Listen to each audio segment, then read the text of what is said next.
Baby, baby.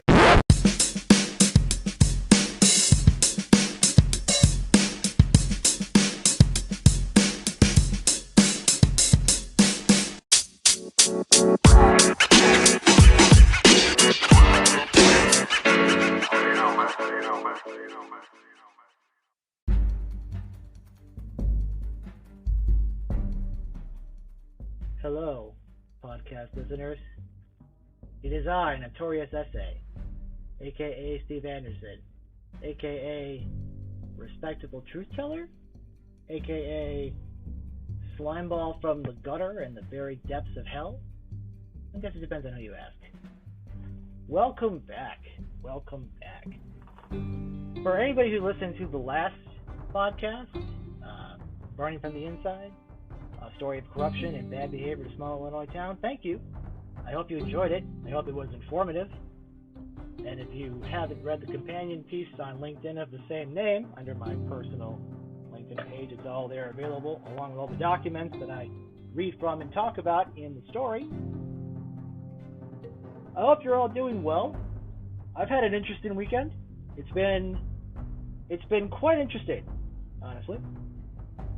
You know, when you really tap into the heart of something that's real, when you tap into the heart of something that the people are feeling, that they know it and they see it and it's been on their mind day after day after day, and then finally somebody somewhere on the internet and in its obscure fashion says, hey, here's a story about all those things you were talking about.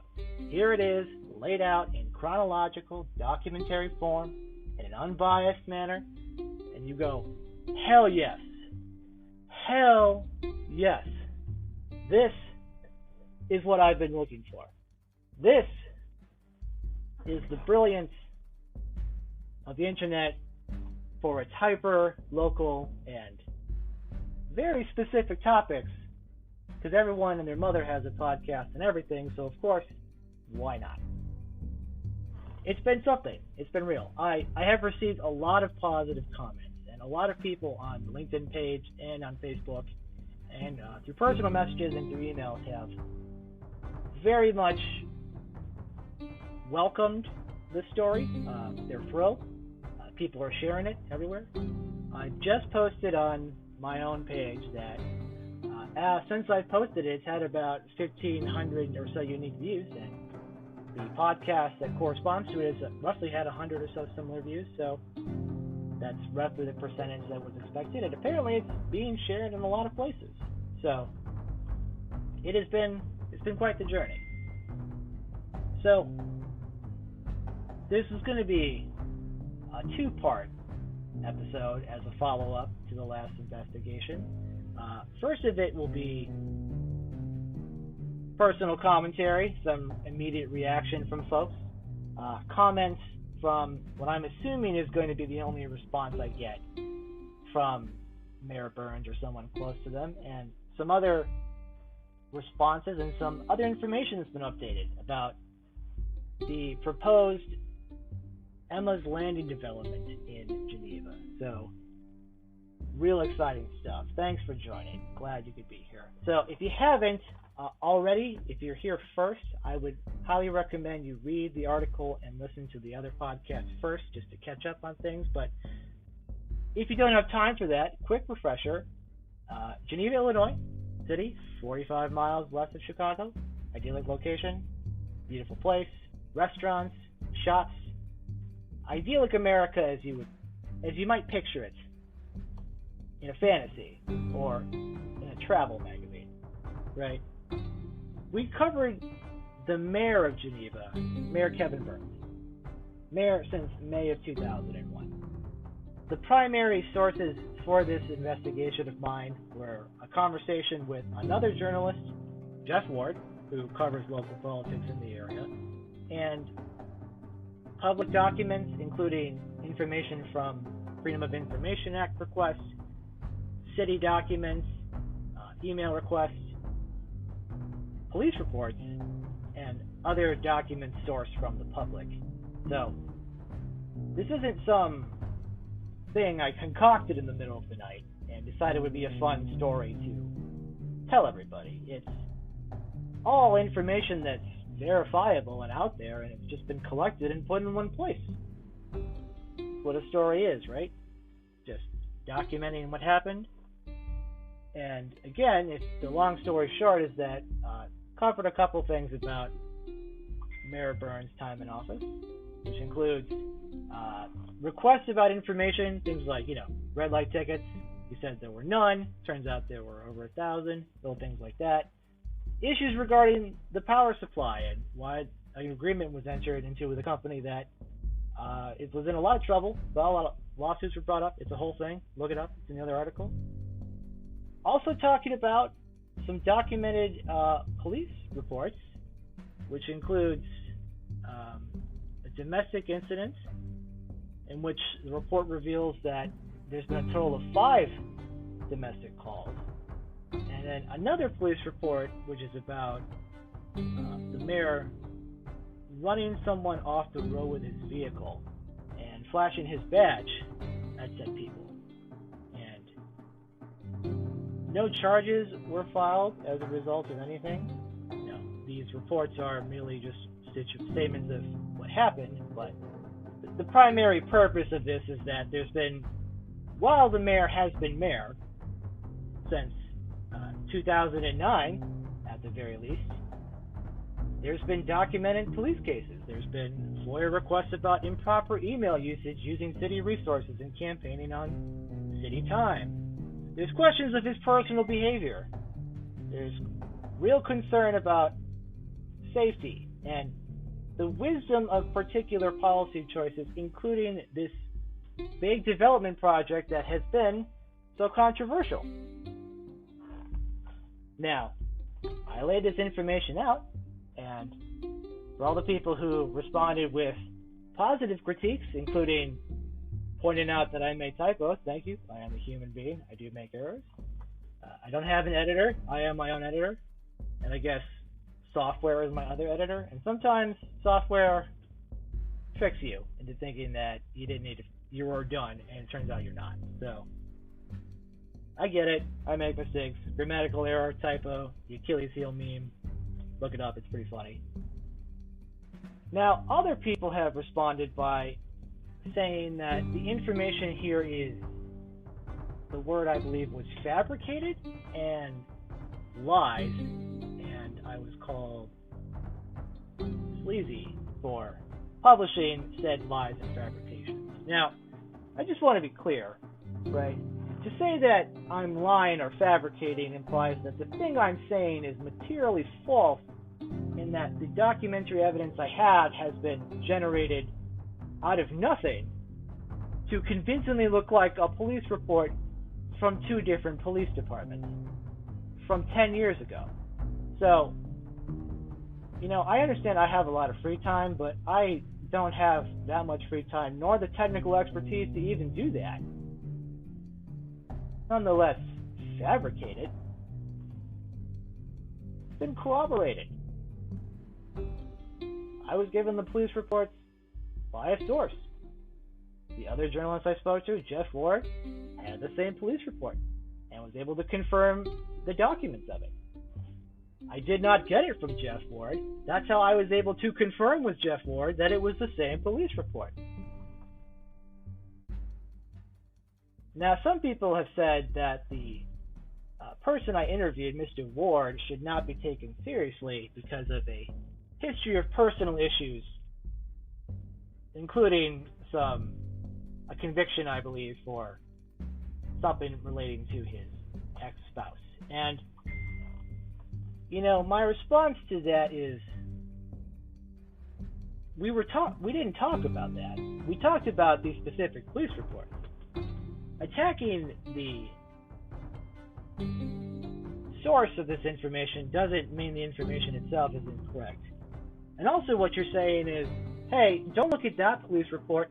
Look at this other police report about this person who is talking to you about a police report. So, you're trying to tell me to look away from equally compelling evidence because you're upset with what the evidence says. And hey, it's human nature. Some people are going to defend people no matter what. You know, Mr. Ward has his own reputation. Mr. Ward has his own show. He does his own thing. Our communications have been very limited. And in full disclosure, I'll let you know, he didn't like Senator Michael Noland, who was a state senator from Elgin, and I worked for State Senator Michael Noland back in the early 2010s. So he was critical. We interacted in some circles. That's pretty much it. I interviewed him about this story, and we focused on the specific concrete documentation and his own reporting, which you can look up. So I hate to interrupt myself, but you've probably heard several messages, the Facebook Messenger in the background, and normally I would try to edit those out, but things are kind of happening really fast all of a sudden, so it's exciting. People are talking about it. It's wonderful. This is what you want. I would love people to talk about this. If you're from Geneva, if you're not from Geneva, based on what my analysis says on my LinkedIn page, and this is inside baseball for you here, folks. So, as of now, the article that I've published, Burning from the Inside, just in case you haven't read it and don't know the title, let me go ahead and just say it for you again. Burning from the Inside, a story of corruption and bad behavior in a small Illinois town. And a companion podcast of the same name on the Notorious Essay Podcast, which is the thing you're listening to. So if you're already here, great. Vertical integration. Making things work. Going from one step to the next. We're doing it, folks. But on a serious note, so LinkedIn, you can track, obviously, using the magic of the internet allows you to track the progress of an article. And as of now, since I published it, I've had 1,536 unique views, so that's fantastic. Thanks to everybody. Several comments from different people. One person, quick shout out to William Page, who had multiple comments removed by the site for bullying, apparently, so, and also calling it fake news. And apparently was resulted in some lawsuit where he lied or something like that. There's a whole thing going on there. If you're into gossip, feel free to check it out, folks. It's good stuff. Thank you for everybody who commented in a positive way. I appreciate it in a constructive manner, and I hope you enjoyed the memes as well.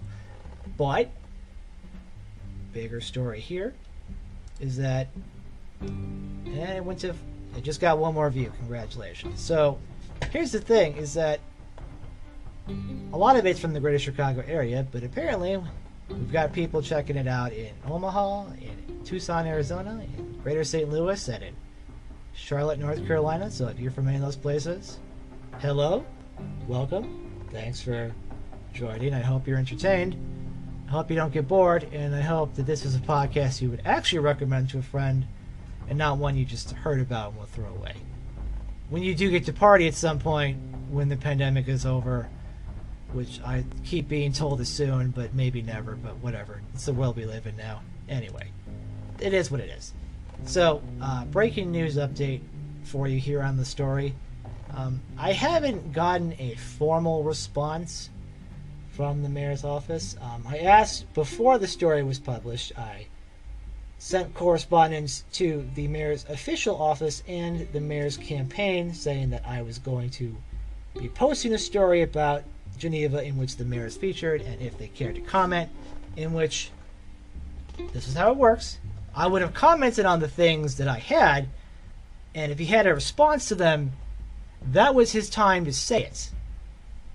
However, I received no response, and I mentioned it, that when I published it, I had received no response. Now, that's fine. Lots of people don't talk about stuff. Hey, it's a pretty smart strategy. Just don't address it. Don't even acknowledge it. Hey, is this bad for me? Don't even want to know it's there. Blot it out of my mind. Out of sight, out of mind. Irrelevant. Apparently, it's not irrelevant. Apparently, there was an update, and this is from the mayor's Facebook page. There is now a pinned post as of yesterday, which would have been 29th of March, saying, and of course I'm just going to quote here from the team,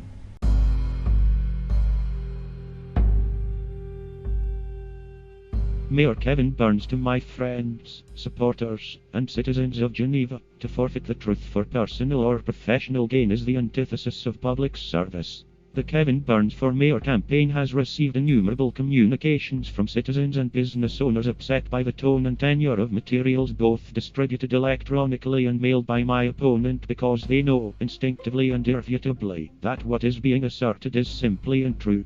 Geneva's reputation as a community where policy is the balance on which debate is held is being irrevocably damaged by those who will go to any lengths to disparage the good work of elected and appointed officials, professional staff, and countless citizen volunteers in order to gain a favor.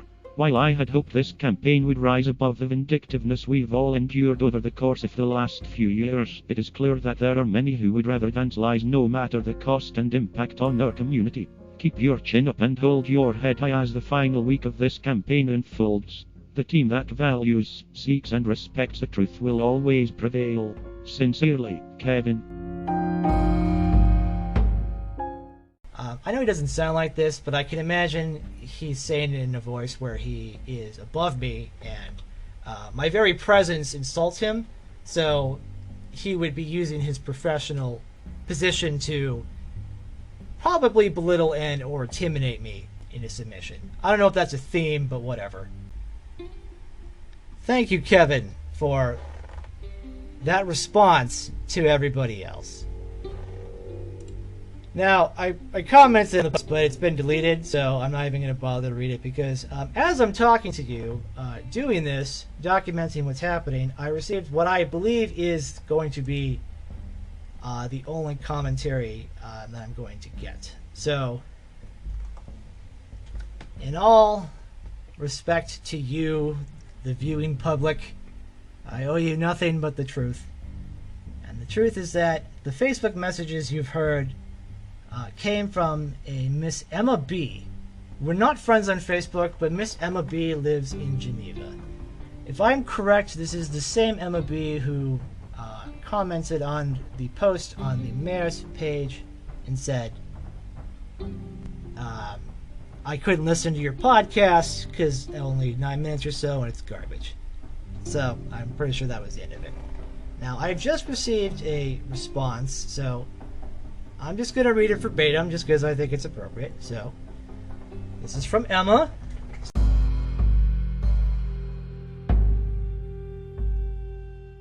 Steve, I absolutely will continue to delete your comments. Thank you for the suggestion. My father and our family is running a campaign based on positivity, and our page is reserved for promoting my dad's campaign. We do not resort to tearing others down because we are too busy promoting Kevin to be bothered with petty cyberbullying. Just because your posts aren't gaining enough traction on their own does not mean that you can use our social media to promote yourself. If people wanted to listen to your podcast, they would. And your listeners certainly won't be finding you online via Kevin Burns. I suggest keeping your hatred and judgment to your own private page or to Simonian's page. Your negativity and desperation will feel much more at home on the other side. Our target audiences are not the same. Respectfully, back off. Emma Burns. Fair enough. I responded. Soon after, are you commenting as a spokesperson for the mayor's office, the mayor's campaign, or as an individual? And as of now, it's been about 20 or so minutes, I have not received a response. However, this may not have been shared with several other people, and may or may not have been shared with the Daily Herald, but whatever. If they don't want to comment on it, that's fine too, whatever. I'm assuming this is the closest thing that I'm going to get from Mayor Burns in terms of a statement, is his post, the pinned post currently there, and this message from Emma, who I'm assuming is speaking as an individual. You know, if she's working for the mayor's campaign, is she working for the city? I don't know. I'm just a man. I'm asking questions. Is she doing this on city time? Does she work for the city? Who's Emma B? Is that his daughter? I guess it's his daughter. Sure. So, I would know if they responded in what capacity, but haven't gotten a response yet. So, whatever. So, hey, it happens, right? Life is crazy. Life is a long, strange trip, isn't it? So, Anyway, that's the response, I guess, from the mayor's family member. So take that for whatever you will, and the mayor's other response. But I just want to point out a couple of things here. There seems to be a couple of implications. One is that what I am doing is in coordination with the mayor's opponent, Tom Smonian, which it is not, as pointed out by other people on the LinkedIn page and the Facebook page. They have confirmed that this behavior is there. They have confirmed. They've seen it. The documentation speaks for itself. Thank you for all those people who can admit what is in front of them, honestly. It's not a lot to ask, but, whatever. Other people have said that it is a lie and fabrication, and that this is a smear campaign against the mayor, and this is funded by his opponent. I don't get paid to do this, right? This is something I do in my free time. I'm in between jobs like most people right now. And you know what? Hey, it's fine. Whatever. I'm doing my thing. Right? We are still in a pandemic, so quick message to make sure to get the vaccine, take the appropriate health measures, and we got some work to do before this is done. So having more of an in-person feeling will come soon enough if we can just hang tight, folks. But the implication that I fabricated any of this information, or that it is paid for by the opponent of the mayor, is incorrect. I do not get paid to do this. I did not coordinate with anybody's campaign to do so. The article itself doesn't even mention the mayor's opponent. In the podcast, I do mention that that he does have an opponent who I would hope to speak to at some point. But again, haven't. I'll let you know. People are busy. I'm sure it is what it is.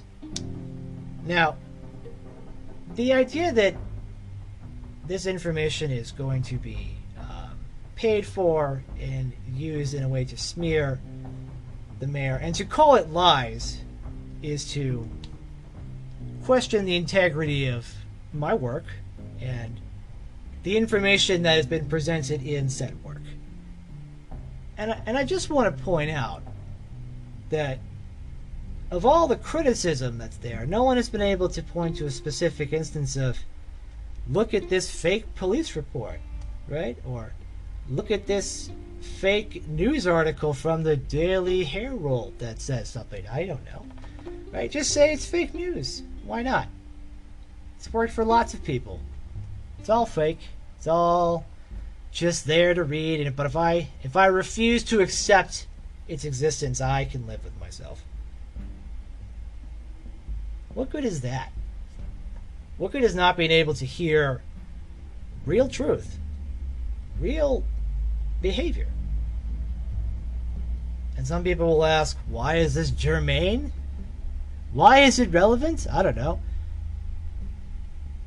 If any public official had been, in contact with the police 6 times over probably a short period of time, 2 of which we have documented cases of involving aggressive behavior, one of them could have resulted in serious injury. That has never really ever been mentioned. As if this has nothing to do with the job that he has. As if it's not relevant information. How is it not relevant? Was it relevant to Donald Trump's ability to lead? Was it relevant for Andrew Cuomo's current ability to lead? Was it relevant for Mike Madigan? Was it relevant for anybody else? Was it relevant for somebody that you are politically aligned with, or relevant for somebody you're politically not aligned with? When is it relevant? When is any of it relevant? It's all relevant. All of it is relevant. because this is the type of thing that people need to know. This is the type of information that voters need to know to make a real, informed, and critical assessment of the people that are elected to lead them. The consent of the governed is the very basis of which our republic is founded. And that consent requires trust. And that trust requires reasonable documentation of the facts and presented in relevant circumstances. This story and this podcast is all relevant. It's relevant to the mayor's ability to make decisions. It's relevant to his own community members who are afraid of him. It's the numerous people who've reached out to me saying, thank you for what you're doing, but if I speak out, he'll come after me. It's a post from his daughter, and not in an official capacity, I'm guessing, or maybe it is, whatever. I don't know. This seems like a pretty home operation, so respect on that end, but what am I supposed to do with that? You can handle this like an adult. You're the mayor. You're the 2-decade incumbent of a town of 20,000 people. I'm just some guy on the internet with time on my hands and an admiration for public service and an interest in politics and a dedication to truth. Because the truth matters. You don't have to look very far in our community and our state to see people who do not trust the people around them, the authority, their elected officials, because the system is rigged in their favor, or rigged in the party's favor, or rigged in the wealthy's favor, or rigged in whoever just happens to have collected the most power over time. And that means that people fear that when those people break the law and break the rules, they are not held to the same standards that we are. That if you weren't the mayor of your town and you had 6 different contacts with the police, that it would not be relevant to what you were doing and your judgment and your character. That running someone off the road and paying for their vehicular damage is something that we should just not talk about. It's not relevant. As the most recent update to our story is having communication behind the backs of your citizens in regards to a major controversial development that has had numerous obstacles put in place, seemingly by haphazard leadership incompetence, which is the second half of the story, is relevant information. To call it fabrications or to call it lies, or to say that the police department is lying, and Jeff Ward is lying, and the FOIA requests are lying, and the emails from the city are lying, and everything around us is lies and fake news, and you can't trust anything. You can only trust him. You can only trust the mayor, because the mayor is apparently the arbiter of truth, the arbiter of the narrative.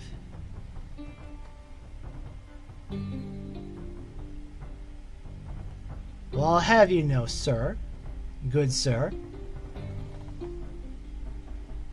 Mr. Mayor, Mr. Burns, and I don't know if you got this, but the title is kind of relevant to your name, Burning. Your name is Burns. I didn't know if you were to make that connection, so I figured I'd spell it out for you. But if you think you can intimidate me or anybody else from telling the truth, if you can't have a reasonable conversation when I gave you a chance, to respond.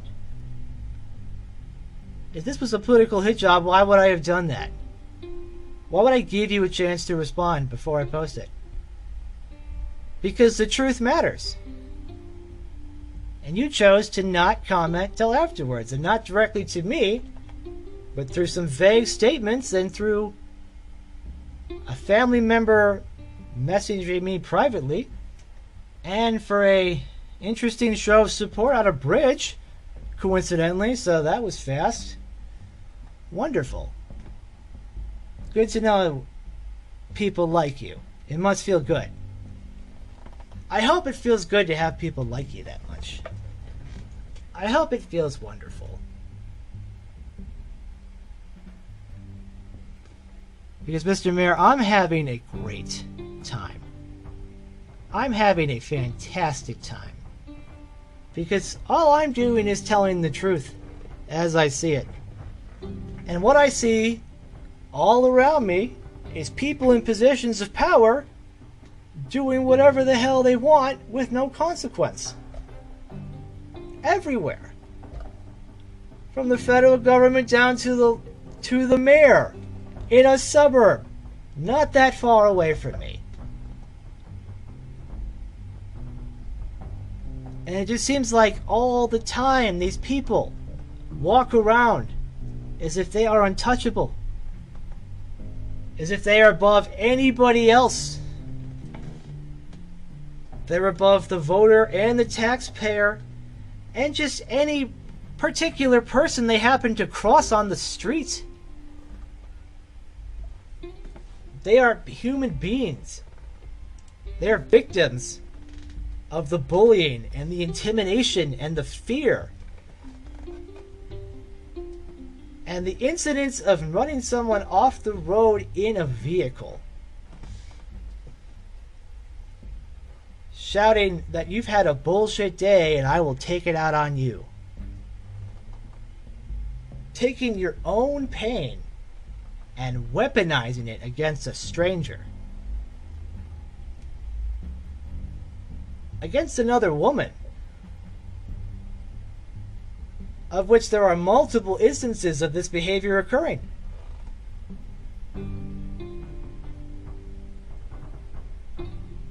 You can say no comment.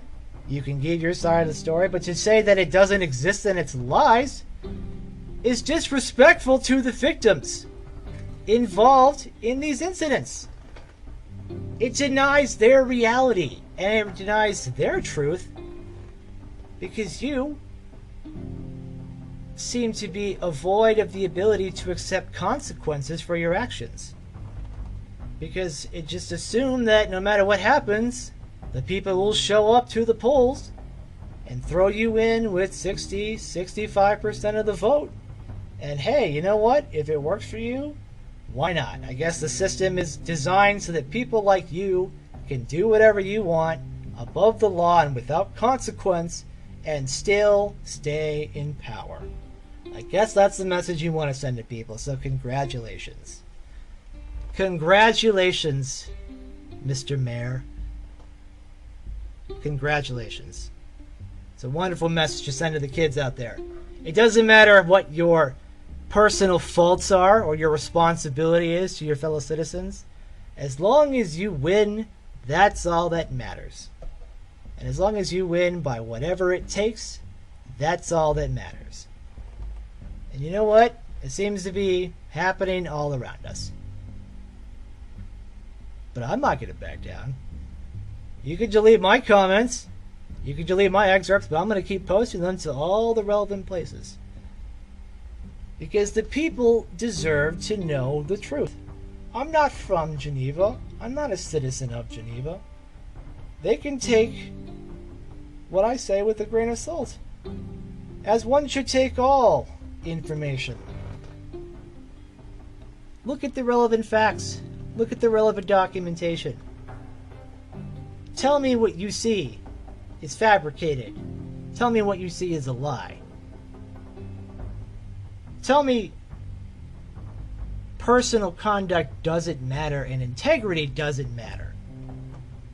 Are we really past that? Are we really just past letting it go? Because as long as people in power just deny what happens and the system works in their favor, that means it's okay? That means that the people can live in fear of the people that are in charge of them?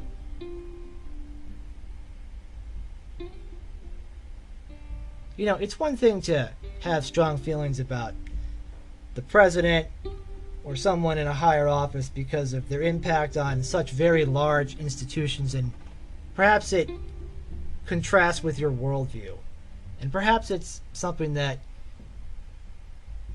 bothers you a lot. But the idea that someone in such a close proximity to you, somebody who at the very basis and the heart of our system of government of checks and balances, the local government is supposed to be where you're going to be dealing with most of the time, from your sales tax to your property tax, your schools, your police department, your fire department, the mayor's office. How does that work with tourism and industry in the town and all the policies that go with it? These are some of the most important things you deal with as a citizen, as a resident, as someone who has a voice in your government. And the idea that somebody believes that they can use that position to bully or intimidate or scare people out of telling the truth does not have the stuff to do the job. Sure, they can get reelected over and over again, but that doesn't make them qualified. You've probably known tons of elected officials that keep getting reelected year after year, and you ask yourself how. You ask yourself, how do these people keep getting reelected? Because they know the system, they rely on a small percentage of people to do a lot of their legwork, and it requires a few thousand votes. And then you've secured yourself another term, another 4-year contract with the taxpayers and citizens to do your job and uphold your oath of office. Generally, I believe it's something most people take seriously. But I guess a lot of people are just okay with it. A lot of people who demanded that Brett Kavanaugh not be appointed to the Supreme Court and talked about the character we have to teach our young boys and men about how to be a leader and how to have ethical conduct don't find Mayor Burns' conduct relevant to his job performance.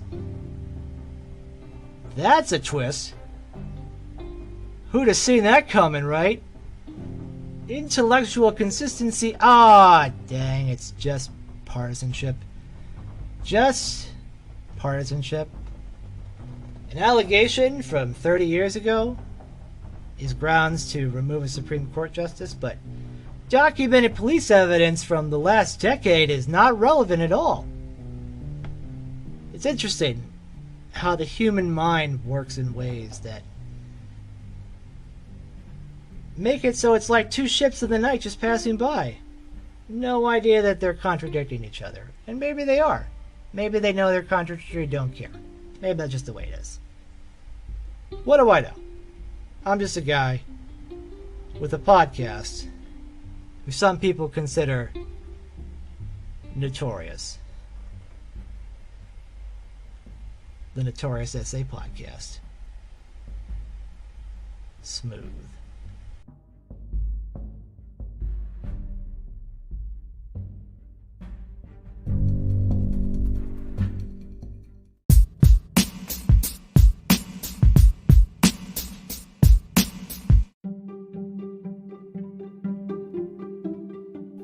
Ladies and gentlemen, I have just been provided, surprisingly, it looks like it's an audio recording. Yes, it says here, Mr. Burns press conference new. It would appear that does this look like Mayor Burns has a press conference scheduled?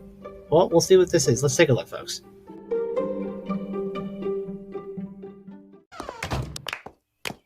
I'll keep it short and sweet. Family, religion, friendship. These are the 3 demons you must slay if you wish to succeed in business. When opportunity knocks, you don't want to be driving to the maternity hospital or sitting in some phony baloney church or synagogue. Questions? Which do you think is more important, hard work or stick-to-itiveness? Are there any real questions? My sincerest apologies, folks. It turns out this is not Mayor Burns from Geneva. This is Mr. Burns, the fictional cartoon character from the show The Simpsons. The villain of the show, kind of, Mr. Burns. He runs the power plant, super rich, kind of corrupt, all that stuff. My apologies. Should have double checked on that one, but you know, it happens sometimes. Whatever.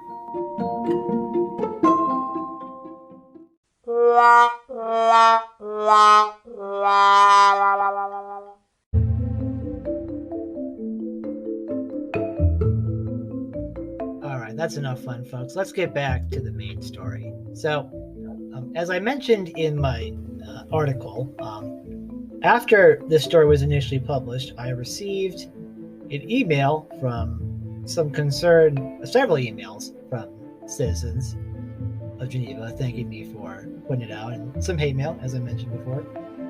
However, somebody else reached out to me and said that that I hadn't gone far enough in terms of doing some digging, because it turns out that there was far more information out there about the project called Emma's Landing. So this person was able to provide documentation basically describing that the storyline that the city of Geneva has presented in regards to the acquisition or selling of this property isn't fully up to scale with what the public record is showing. So without further ado, I'm just going to follow up with the story as it is at the update.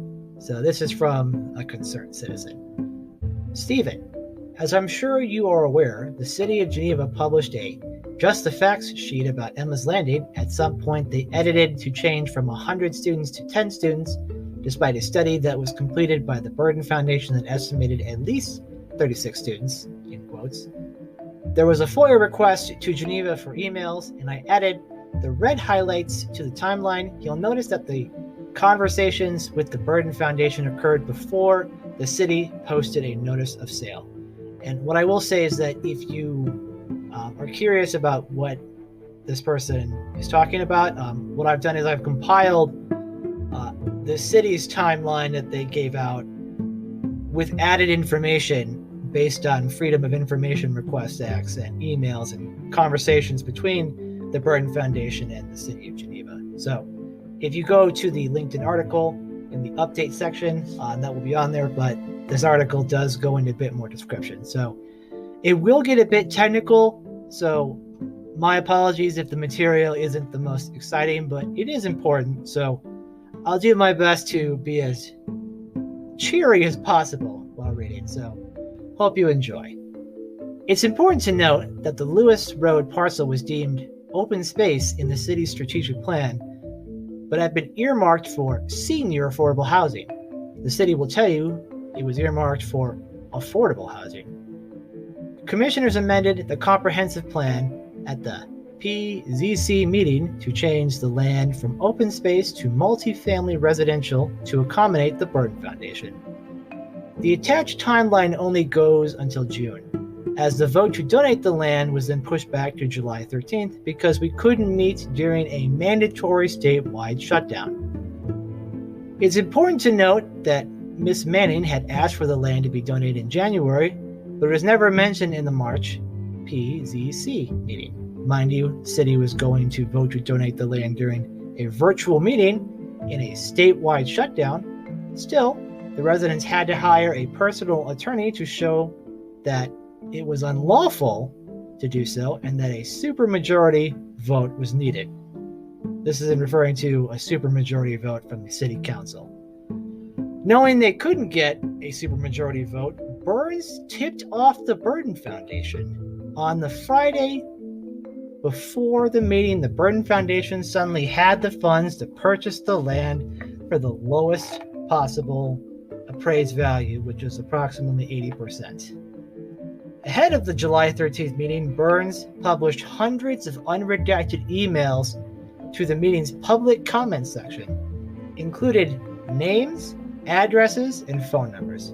This information could have been pulled via a FOIA request, but he took it upon himself to pull all the emails and published them, they were not sent to the public comment email.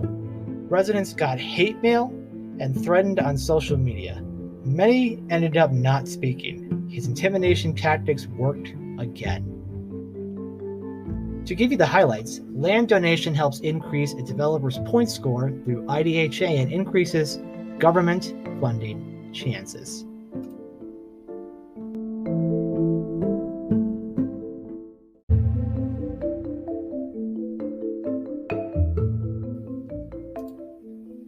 In fact, the Burton Foundation lied on their application to IHDA.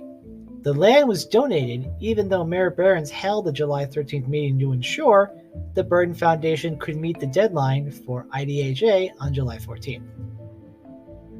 IDHA announced LIHTC on July 17th, and surprise, Emma's Landing was the recipient. As a reminder, the Burton Foundation bid on the land for more than 80% of the appraised value. The city even extended its deadline for application to December 9th to accommodate this delayed LOI for the Burton Foundation. Tracy Manning was at the Planning and Zoning Commission meeting 3 days later talking about the importance of land donation for affordable housing. Less than a month later, the city passed Ordinance 2020-06, amending the municipal code to donate property.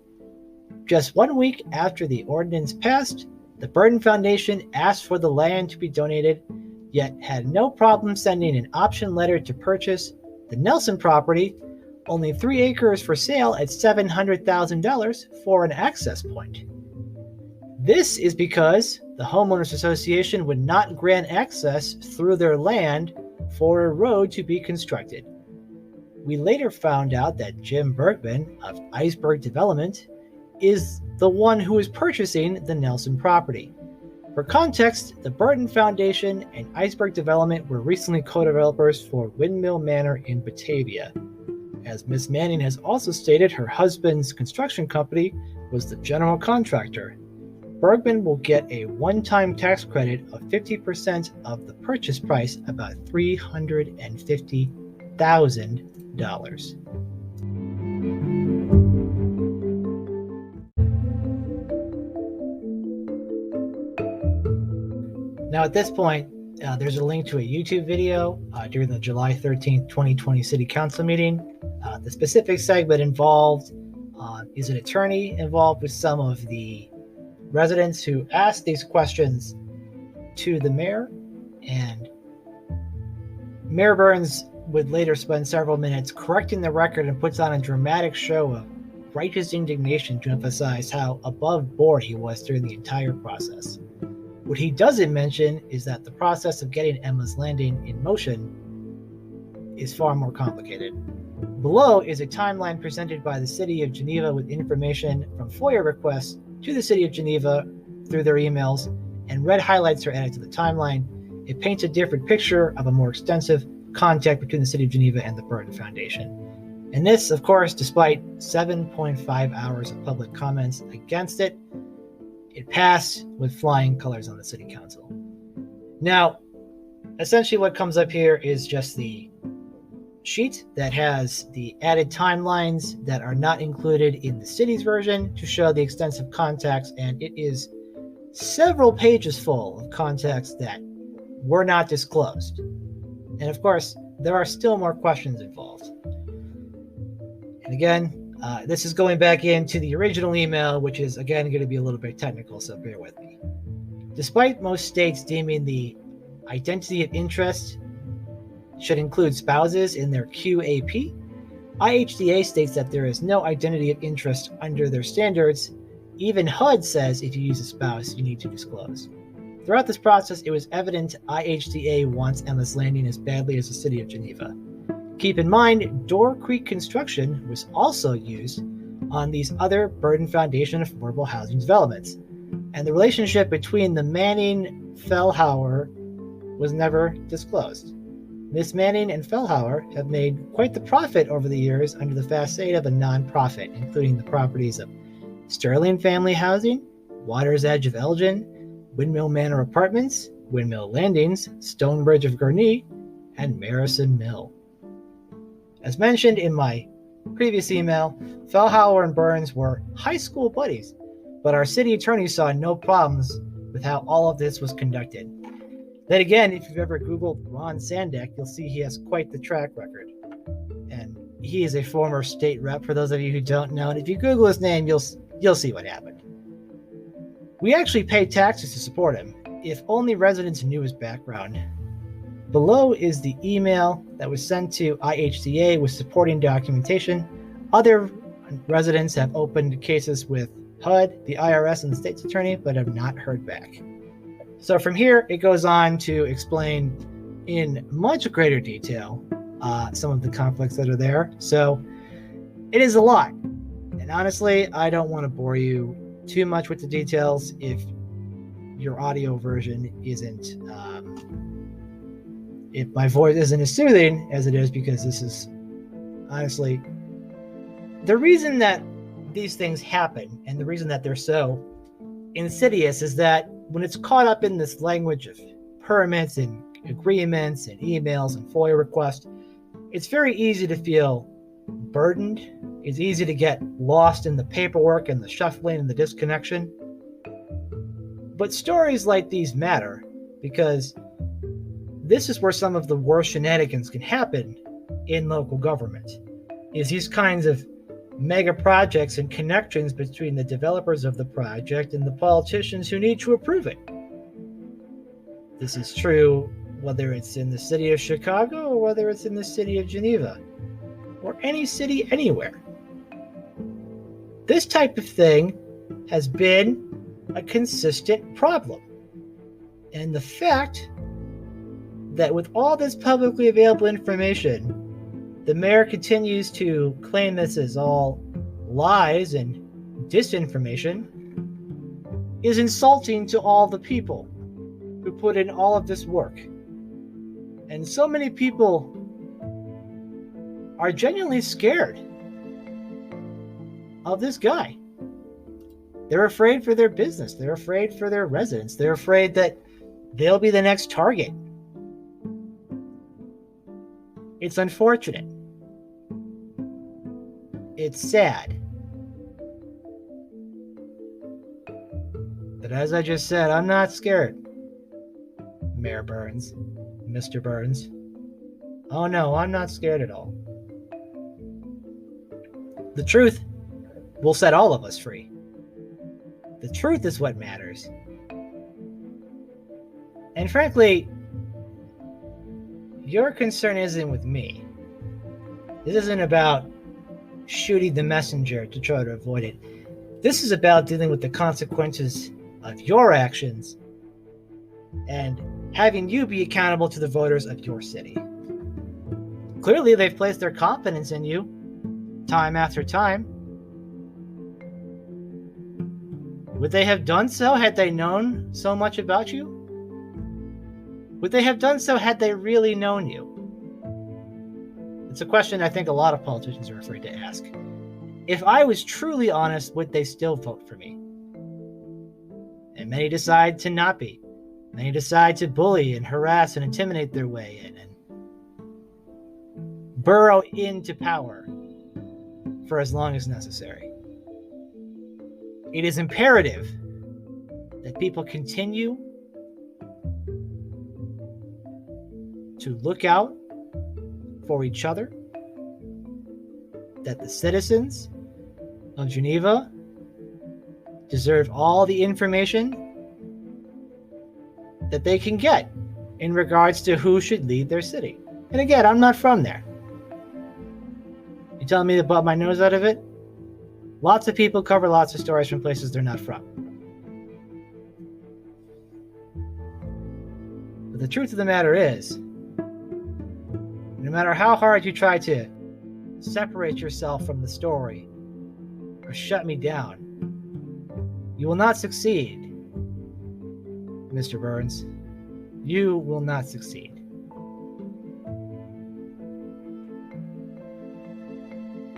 And I leave you with the words of the great philosopher Coolio.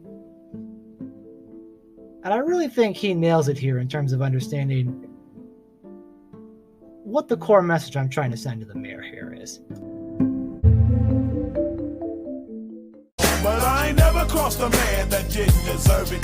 Me be treated like a punk, you know that's unheard of. You better watch how you're talking and where you're walking, or you and your homies might be lined in chalk.